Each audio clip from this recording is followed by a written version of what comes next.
What if I told you that a simple Saturday routine could transform into a steady income stream with minimal risk and no specialized skills? When I was a struggling college student, buried under tuition fees and living expenses, I stumbled across a hidden gem on Reddit. It was the start of an unexpected journey that turned weekend thrifting into a consistent money-making side hustle. Let me walk you through how I did it, and how you can too.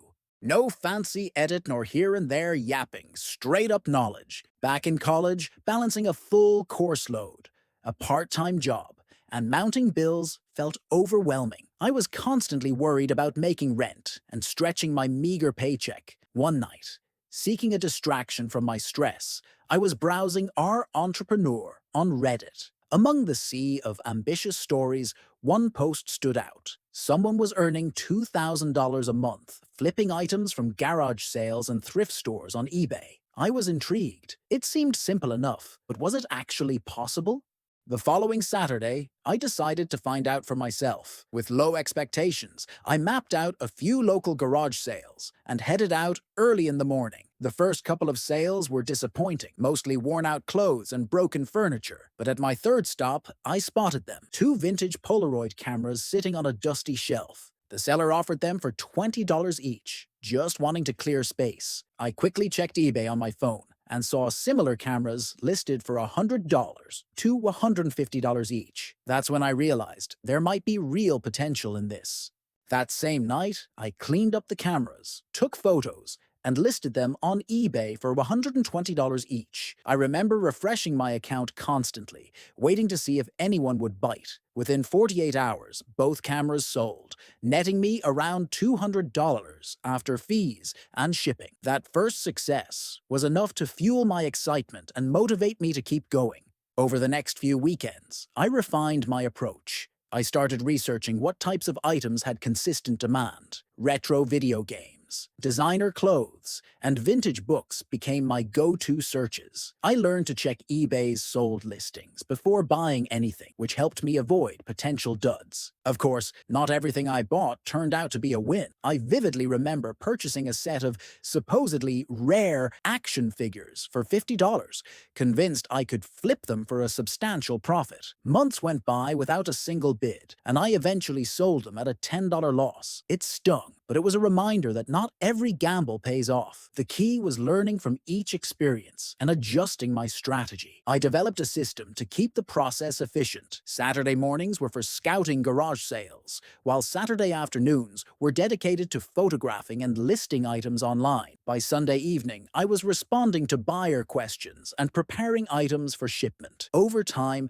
I streamlined the shipping process, using pre-printed labels and organizing my supplies to minimize hassle. Fast forward to today. What started as a "let's see if this works" experiment has become a reliable side income. While I still work my main job, which I genuinely enjoy, this side hustle has given me financial breathing room. I can now handle unexpected expenses, take spontaneous weekend trips, and treat myself or friends without second-guessing my budget. If you're thinking about trying this, start small. Don't rush into buying inventory that could sit unsold for months. Visit local garage sales and thrift stores on weekends, and always research items using eBay's sold listings. You'd be surprised at what others consider junk that you can turn into profit. So, how I turned weekend thrifting into a solid side income. It's practical, it's achievable, and it might just be the side hustle you've been looking for. Give it a shot. Ever wondered why sudden drops in share prices cause so much panic,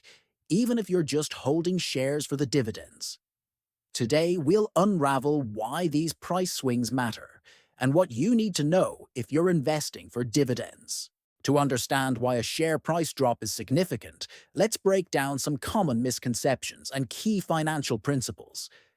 Imagine you own shares in a company like Tesco, and you hold onto them primarily for the dividends.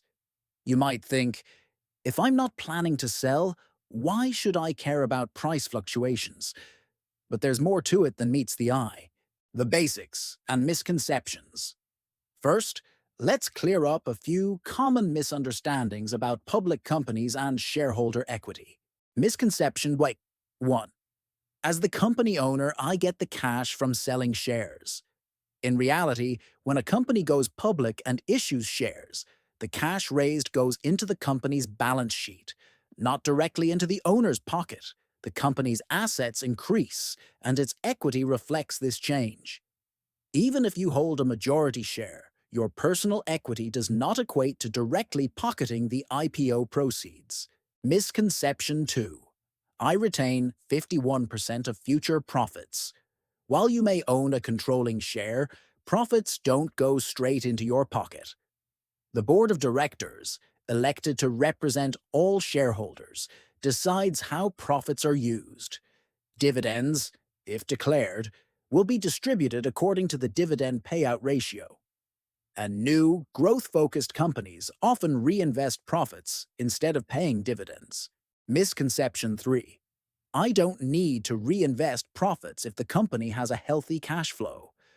Once a company goes public, the financial strategy is no longer solely in the founder's control. The board's primary role is to act in the best interest of all shareholders, which often includes reinvesting profits to ensure sustainable growth. Now let's revisit our main question.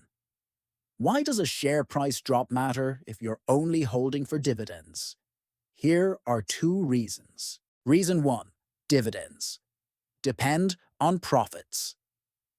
Dividends are paid out from a company's profits. If a company exaggerates profits and gets exposed, like Tesco did in 2014, the stock price can drop significantly. This signals potential financial instability and impacts the likelihood of future dividends. Simply put, you may have been misled into holding shares of a company with weakened prospects. Reason 2. Long-term value and potential selling. While you might not plan on selling your shares now, situations change. If the share price drops today due to real, underlying issues, like overstated profits, it could indicate a trend of declining value. This affects not only the current market price but can also lead to future price instability. Selling when you need liquidity becomes challenging if prices don't recover. Final thoughts. In conclusion, even if your primary goal is to earn dividends, share price movements still matter. They reflect the market's perception of a company's health and can hint at its ability to sustain or grow dividends.